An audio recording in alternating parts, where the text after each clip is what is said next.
LlikaLearn. Competencias para el desarrollo humano. Programa de liderazgo.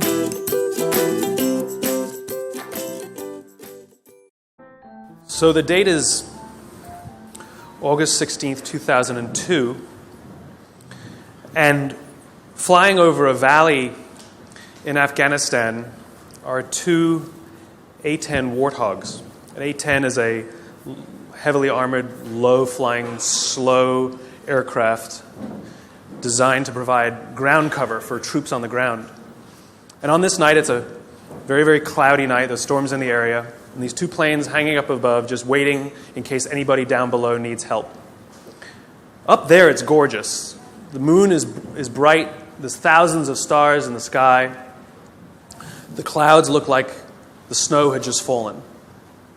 Down below in the valley, however, there were 22 Special Operations Forces troops trying to make their way through the country, and they could feel that something was wrong. They felt uneasy. One of the pilots up above, call sign Johnny Bravo, and yes, he stands like this. He could feel their unease listening to them over the radio, so he decides he was going to go down below the cloud and just have a look. He tells his wingman, hang out up here, I'll go see what there is. And he points his plane down into the clouds.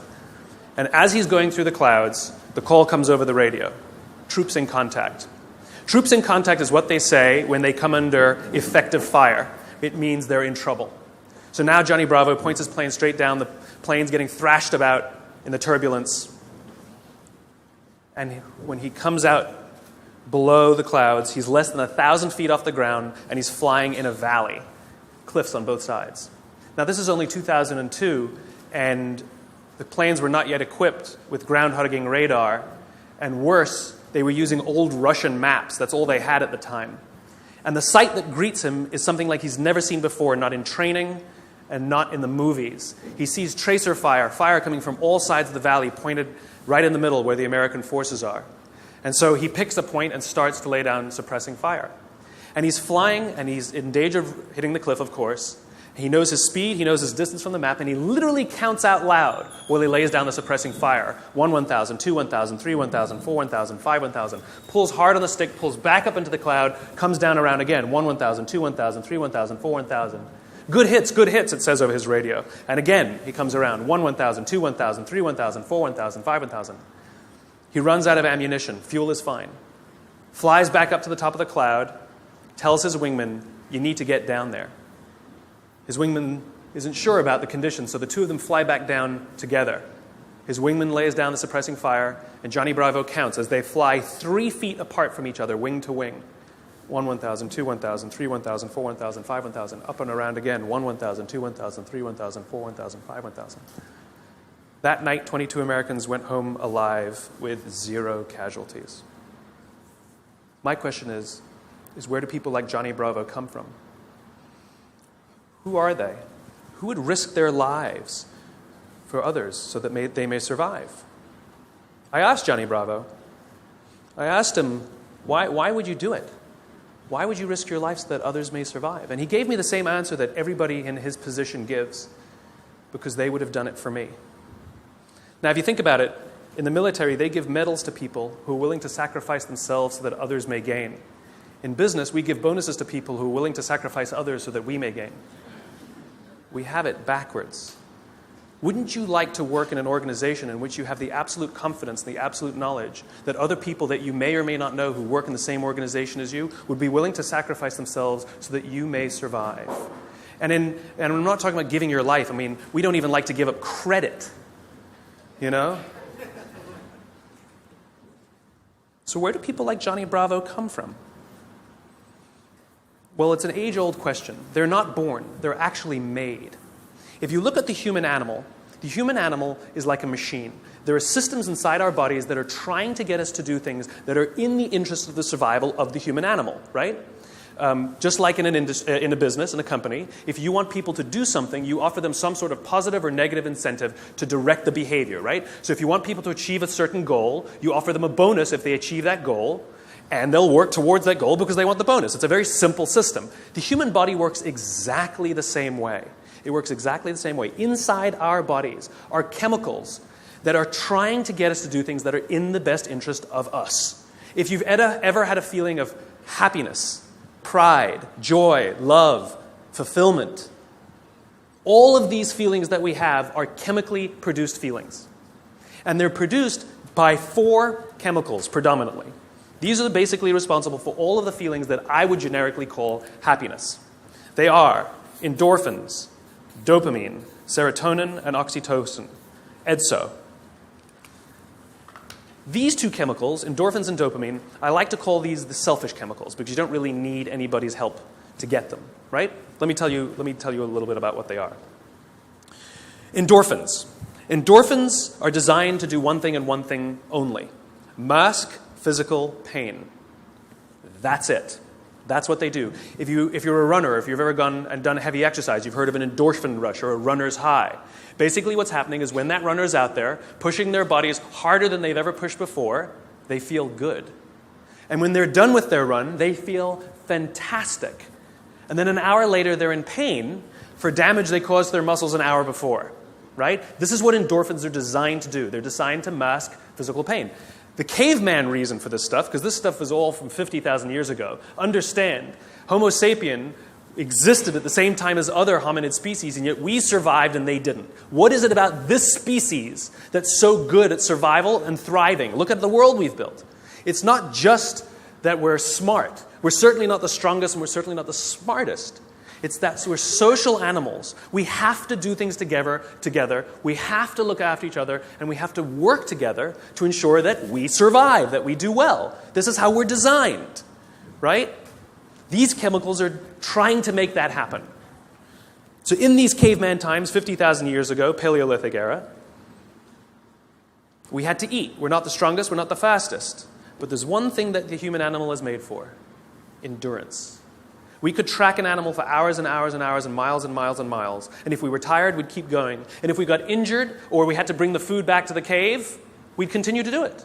And it was so good, it felt so good, that maybe we'd even volunteer to go hunting the next day, just like we get addicted to exercise, right? Oh my God, it was so much fun yesterday. I will totally go hunting tomorrow, right? Good system for the survival of the group. Good system. By the way, the reason laughing feels good is because of endorphins. You're actually convulsing your internal organs, and endorphins are masking the physical pain. I'm sure everybody here has laughed so much that the endorphins eventually run out and you go, stop, stop, it hurts. Endorphins, they feel good. Dopamine. Dopamine is the feeling that you found something you're looking for, or that you accomplished something you set out to accomplish. So you know that feeling you get when you cross something off your to-do list? That's dopamine. Feels awesome. You know when you have a goal to hit and you achieve that goal, you're like, yes! You feel like you've won something, right? That's dopamine. The whole purpose of dopamine is to make sure that we get stuff done, right? The historical reason for dopamine, we would never eat if we only waited until we got hungry, because there's no guarantee that we would find food. So dopamine exists to help us go looking for food. We get dopamine when we eat, which is one of the reasons we like eating. And so when you see something that reminds you of something that feels good, we want to do the behavior that helps us get that feeling, right? So let's say you're out there going for a walk and you see an apple tree in the distance. You get a small hit of dopamine. And then what it does is it focuses us on our goals. And now we start walking towards the apple tree. And as the apple tree starts to get a little bigger, we feel like we're making progress. You get another little shot of dopamine and another little shot of dopamine until you get to the tree and you're like, yes! Okay? This is why we're told you must write down your goals. Your goals must be tangible. There's a biological reason for that. We're very, very visually oriented animals. You have to be able to see the goal for it to biologically stay focused, right? If you don't write down your goals, if you can't see your goals, it's very hard to get motivated, to get inspired. For example, think about corporate visions, right? A corporate vision has to be something we can see, right? That's why it's called a vision. You can see it, right? To be the biggest, most respected, to be the fastest growing are not visions. They're nothing, right? What does that even look like? Respected by whom? Your mother? Yourself? Your friends? Your shareholders? Who knows? What's the metric? Dunno. It's amorphous, doesn't motivate us. Just like I can't tell you, You will get a bonus if you achieve more. You're going to ask me, how much more? I'm going to say, more. Doesn't work. You need a tangible goal. You need a tangible goal, right? Here's a great vision.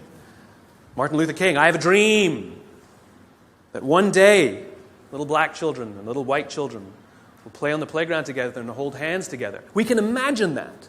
We can set our sights on that. And every time we achieve a goal and achieve a metric and achieve a milestone that makes us feel like we're making progress to the vision we can see, we keep going and going and going until we achieve something remarkable. You have to be able to see it. Dopamine. Like I said, dopamine is the feeling you get when you set out to find something you're looking for as well. Talked about the to-do list. I came home from a trip just a couple days ago, and I had a bunch of errands to run, and I wrote down a little list of things I had to do, and off I went, right? And as I was walking past, I think it was the dry cleaners, I don't remember.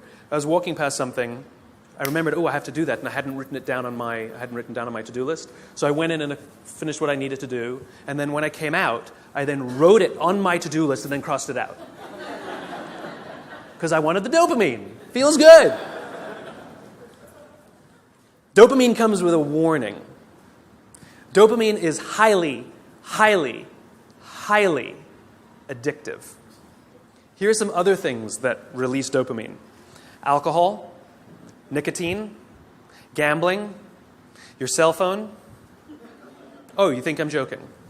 Okay, we've all been told that, if you wake up in the morning and you crave a drink, you might be an alcoholic. Well, if you wake up in the morning, the first thing you do is check your phone before you even get out of bed, you might be an addict. If you walk from room to room in your own apartment holding your telephone,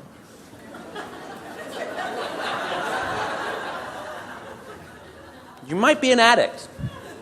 When you're driving in your car and you get a text and your phone goes beep, we hate email, true. We love the beep, the buzz, the ding. Oh. Right?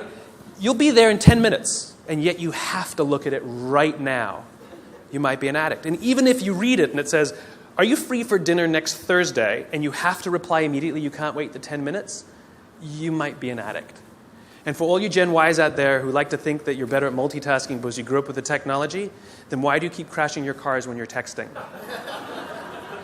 You're not better at multitasking, you're better at getting distracted.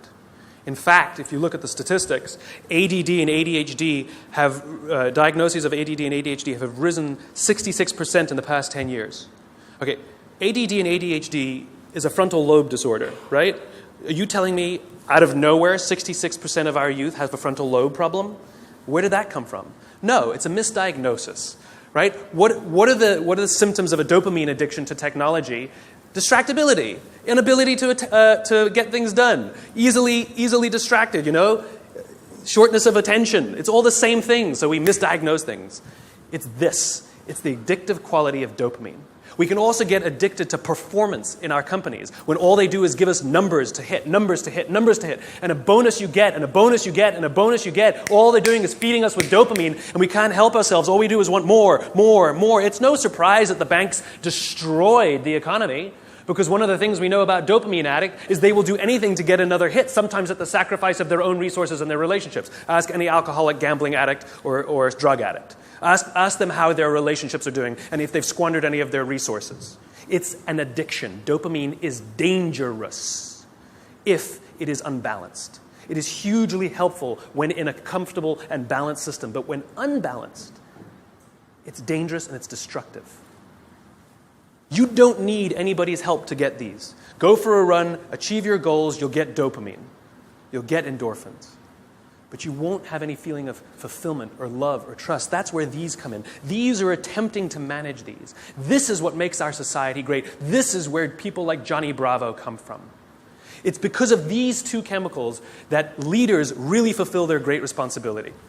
Outside in the world is danger at all times for various reasons. In caveman times, that danger may have been, a saber-toothed tiger. It may have been the weather. It may have been a lack of resources. It may have been, who knows, any number of things. Things that with no conscience are trying to kill you. They want to end your life. And so how do we survive? We work together. And together, We come together in our groups, in our companies, in our tribes, to feel like we belong, to be around people who believe what we believe, so that we may feel safe. When we're surrounded by people who have our best interests in mind and we feel safe, we will organize ourselves and cooperate to face the dangers externally. Don't forget, the outside dangers are a constant. In a modern world, the outside dangers may be your competition that's trying to put you out of business, or at least steal your business. It might be the ebbs and flows of the economy. It might be terrorism. All of these unknowns, all trying to put you out of business, take away your job, take away your livelihood, end it for you. Nothing personal. It's a constant. Inside our organizations, the dangers we face are not a constant. They are a variable. And they are the decisions of leadership as to how safe they make us feel when we go to work. This is the job of leaders. Aesop said it better than I can. There's an Aesop fable about 4 oxen that stand tail to tail. And whenever the lion tries to eat them, no matter what angle from which he attacks, he will always be met with horns. However, due to infighting and disagreements, they separate and they go and graze in different parts of the field. And one by one, the lion picks them off and kills them all. When we stand together, we can more easily face the dangers outside. When we break up inside our companies, if our leaders don't allow us a space to feel safe inside our own companies, to feel like we belong, then we're forced to exert our own energy to protect ourselves from each other. And, by the way, expose ourselves to greater danger from the outside. If you have to worry about politics, if you have to worry about someone stealing your credit, if you have to worry about your boss not having your back, think about the energy you invest, not in your business, not in the products you're trying to develop, not in your work, not in how great you're producing, not in your creativity, but in just keeping yourself feeling safe. This is destructive. The responsibility of leadership is 2 things. 1, to determine who gets in and who doesn't get in. This is what it means to start with why. What are our values? What are our beliefs? Who can we allow in? Second thing is to decide how big this is. How big do we make the circle of safety? How big do we make the circle of belonging? Do we keep it around just our C-level executives and call it an inner circle and allow others to try and fend for themselves and maybe try and get into our inner circle? Or do we extend it to the outermost edges of the organization? Great leaders extend the circle of safety, the circle of belonging, out to the outermost edges. So the most junior person feels like they belong, feels safe, feels like they have top cover from somebody like Johnny Bravo. That's what these other 2 chemicals are trying to do. Serotonin is the leadership chemical, is responsible for feelings of pride and status. This is why public recognition is very important. We are social animals, and we need the recognition of others. This is why we have the Oscars, and this is why we have public awards events. This is why we have commencement for graduation. I mean, think about it. What does it really take to get to graduate college? You need to pay your bills, fulfill the minimum requirements, and collect enough credits. That's it, right? It's a formula. You could get an email that says, congratulations, you fulfilled all the requirements for graduation. Enclosed, please print out the PDF of your diploma. P.S. magna cum laude, right? Wouldn't feel so good, right? So instead, we have a big ceremony to recognize the accomplishment. And in the audience, we put our family and our friends and our teachers, all of those in our tribe who've supported us and watched our backs as we've made it through. And then we show up on that day, and we go up on that stage, and we take our diploma. It feels great. We feel our status rise. We feel our pride go up. And by the way, when you have serotonin in your veins, your confidence goes up also. And here's the best part about serotonin. At the exact moment that you took your diploma and you felt that surge of serotonin go through your body, at the exact moment, your parents sitting in the audience also got a surge of serotonin and also felt an intense pride watching you graduate. And this is what serotonin is trying to do. It is trying to reinforce the relationship between parent and child, boss and employee, coach and player, the caregiver and the one who is grateful for the support they are given. And think about it. Think of the speeches that we give. If you give an award to somebody, what do they say? I couldn't have done it. I thank God. I thank my parents. I thank my coach. We thank the person who we believe was looking out for us. We could not have done this without them, we say. And they look at us and they say, so proud of you. And we work to make them proud. Great teams don't want to win the trophy. Great teams want to win one for the coach. They want to make the coach proud. We want to make our parents proud. And it raises our status, and it raises our confidence, and it feels good, and we in turn will look after others so that they may accomplish the same. This is what serotonin is trying desperately to do. The problem is, you can trick serotonin. We live in a materialist society, so we judge status very often in our country based on how much money you make, right? So any conspicuous display of wealth raises your status. This is why they put the logos on the outside. No good on the inside. Nobody can see them. We want the red line of our Prada glasses. How good? You own a pair of designer shoes. How good does it feel to put on your Gucci shoes? Oh my God, it feels so good. You walk out and you feel $1 million. You can actually feel your confidence rise when you put on the stuff, right? Because it's showing this display of status. It feels great. The problem is there was no real relationship that was reinforced because of it. You tricked the system.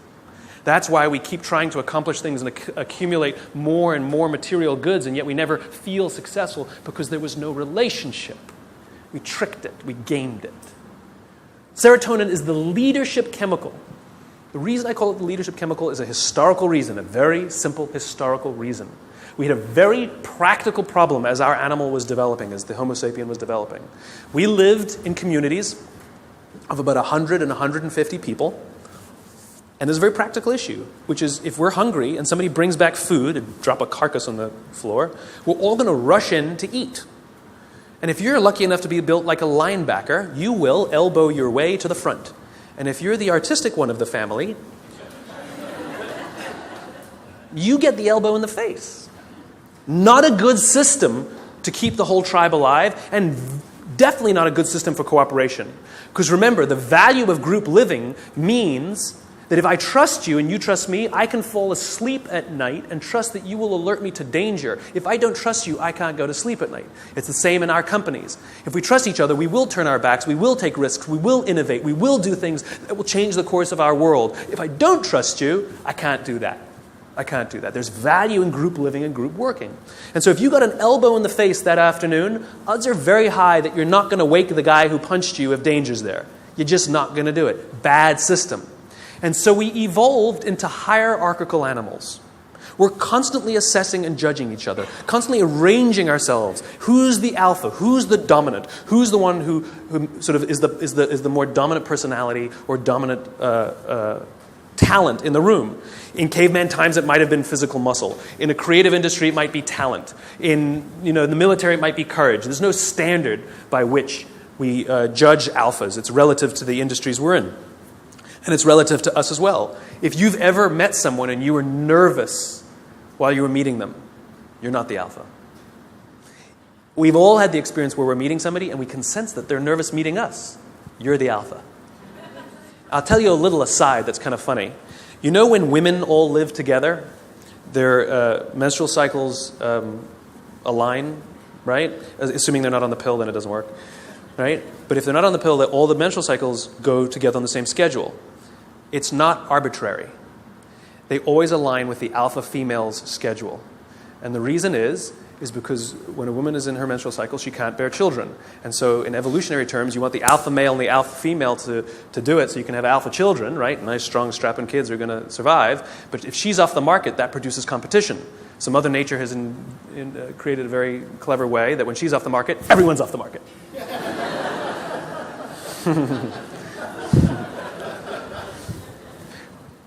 Back to the talk. So we're constantly judging and assessing each other who's alpha, right? And what we do is when we assess that someone else is the alpha, we voluntarily take a step back and allow them to eat first. Alphas get first choice of meat and first choice of mate. Good system. Good system. The alpha gets to eat first. The rest of us may not get the best cut of meat, but we will get to eat eventually, and we won't get an elbow in the face.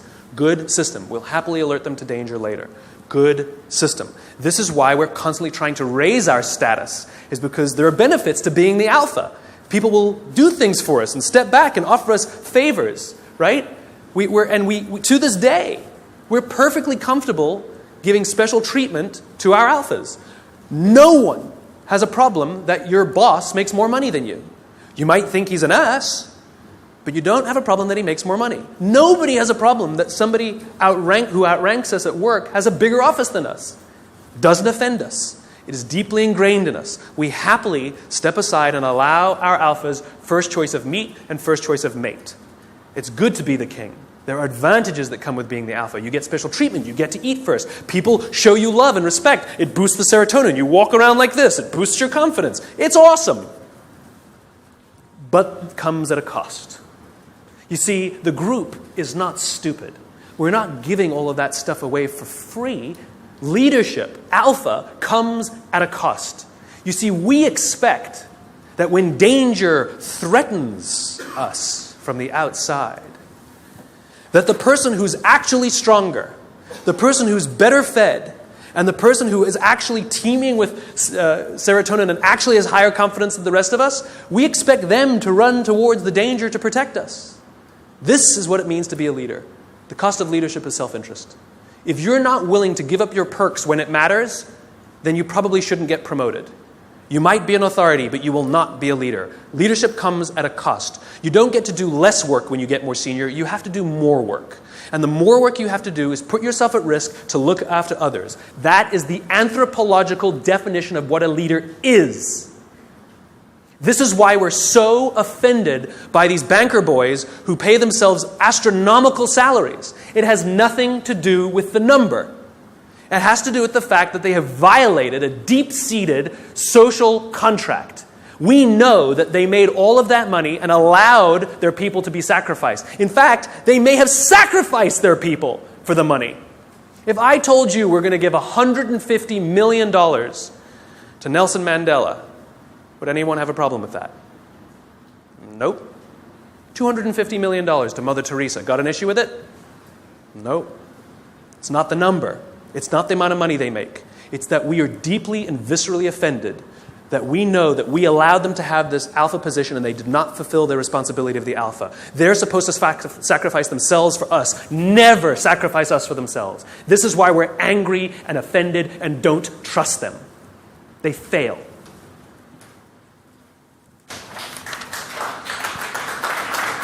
Oh, there's more. Oxytocin. This is the best chemical of all. Oxytocin is the feeling of love and trust and friendship. It's all the warm and fuzzies. It's all the unicorns and rainbows. It's the reason we like to spend time with our friends even if we don't do anything with them. We just sit and watch TV. We love their company. I promise you, nearly every single person sitting in this room today chose the person they're sitting next to. You're not sitting next to a stranger. You're sitting next to somebody you met, came with, or kind of know a little bit. Why? Because it makes you feel safer, doesn't it? If you got up and went and sat next to strangers, it wouldn't feel so good. That's the feeling of oxytocin. Oxytocin is that intense feeling of safety that someone's got your back. There are multiple ways you can get oxytocin. One way to get it is physical contact. Hugging feels wonderful. Right?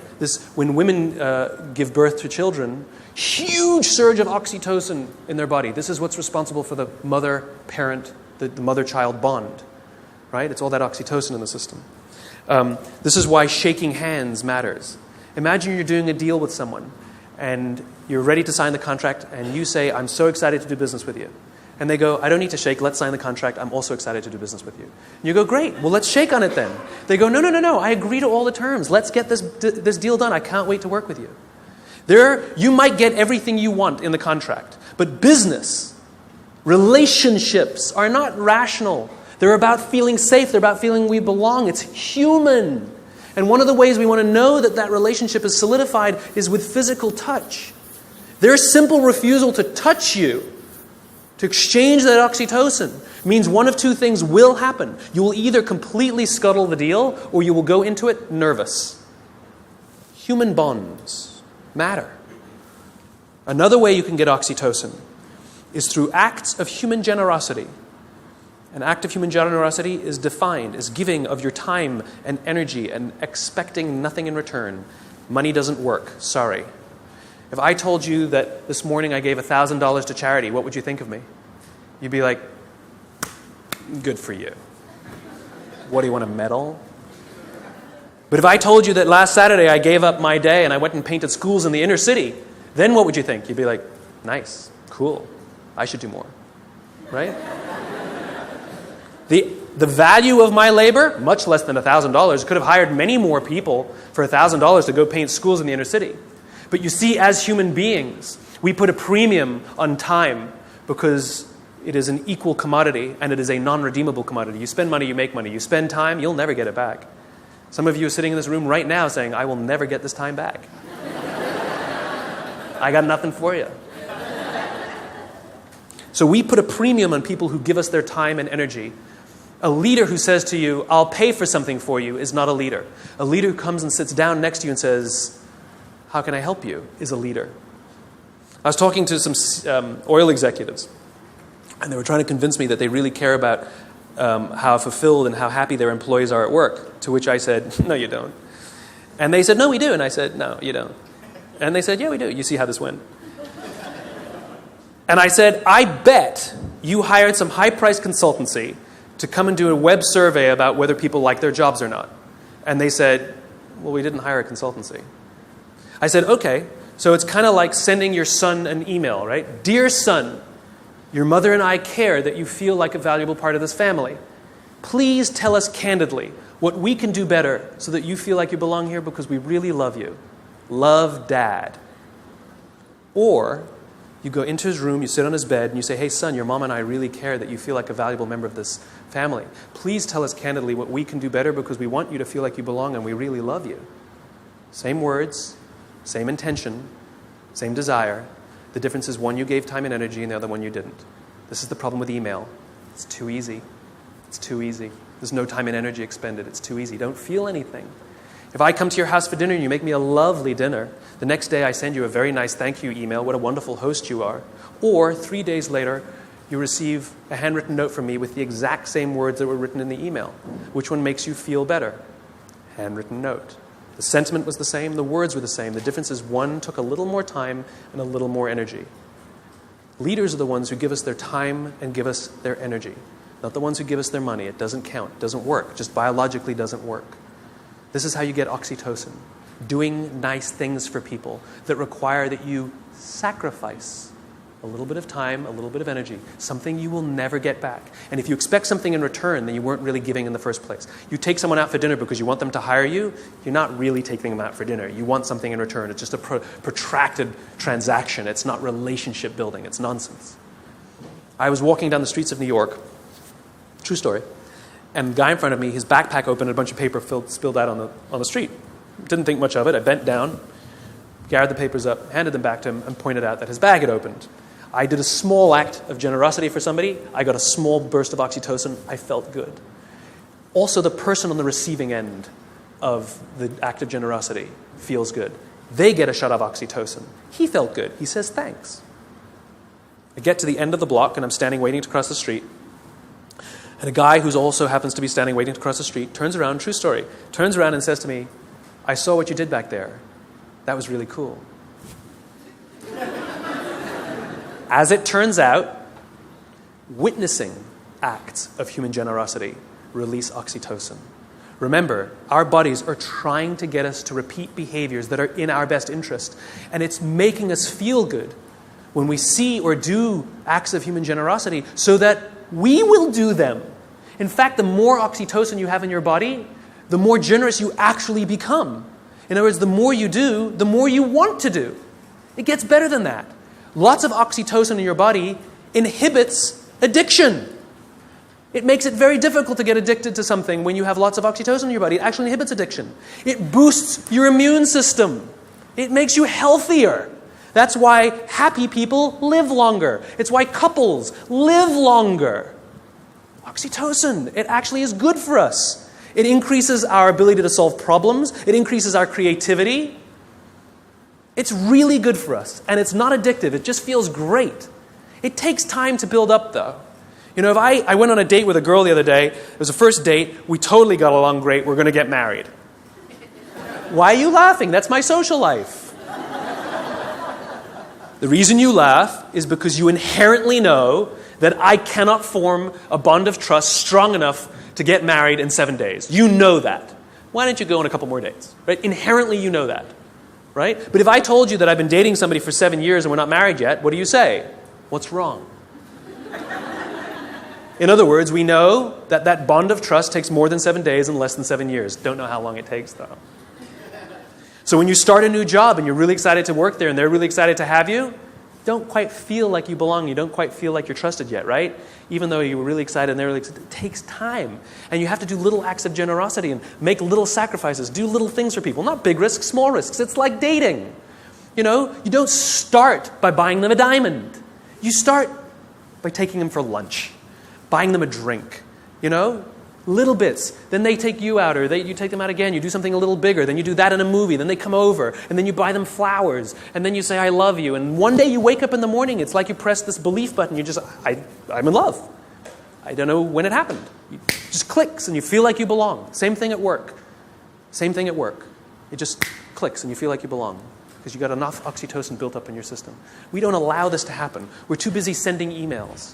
We're too busy sending emails. The next time you want to tell somebody something, email is fantastic for the exchange of information, right? It's fantastic. Here's the report you wanted. The meeting's at 4 o'clock. Fantastic. What did you think of my idea? Do not reply on an email. That's an emotional question. Email is a rational tool. You get up from your desk. You walk the 30 feet. And you say, wanted to tell you what I thought of your idea. And I promise you, not only will that information be better received, but you will start to create relationship because oxytocin starts to get released. If you can't get up and walk 30 feet, pick up the telephone. I've done it. It's an amazing thing. You pick up the phone and you go, hey. They're like, hey, what's the matter? They're like, no, I'm just replying to your email. Wanted to tell you what I thought. What? And people who tell me, but I need a paper trail, have the conversation, hang up and say, just to confirm what we talked about, boom, there's your paper trail. The reason we get so many emails is because we reply to them all. And 12 emails are sent, and then somebody misunderstands something, and somebody gets angry, and then you have to pick up the phone and deal with it anyway. Do it at the beginning. Quicker, easier, better. Biology. Give your time and give your energy. And this is why leadership is really difficult, because you can't give it to everyone because you don't have enough to give to everyone. You just can't. You have to make sure that you can trust others to trust others to trust others to trust others. And this is what happens in this circle of belonging, in this circle of safety. This is what effective bureaucracy is, which is as the CEO, as the leader, or whatever your job is, you have one responsibility and one responsibility only, which is to make sure the people you know that you have physical contact with, you know their names, are confident and feel looked after, and encourage them to do the same for the ones who work beneath them, who work beneath them, who work beneath them. And when this group of people really feel safe, then they will invite in the customer to also feel safe. They will talk to these people as if they are human. I actually flew on an airline recently, and I was appalled at how I was treated. It was disgusting. It was like cattle, right? And I said something. I said, why do you treat people like cattle? And she literally said to me, I'm sorry, sir, I have to do it or I'll lose my job. What did she tell me? My organization that I work for doesn't make me feel safe. I don't feel like I belong. So I'm going to treat you like dirt to protect myself.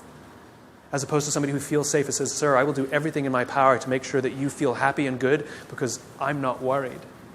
That's called a highly effective organization.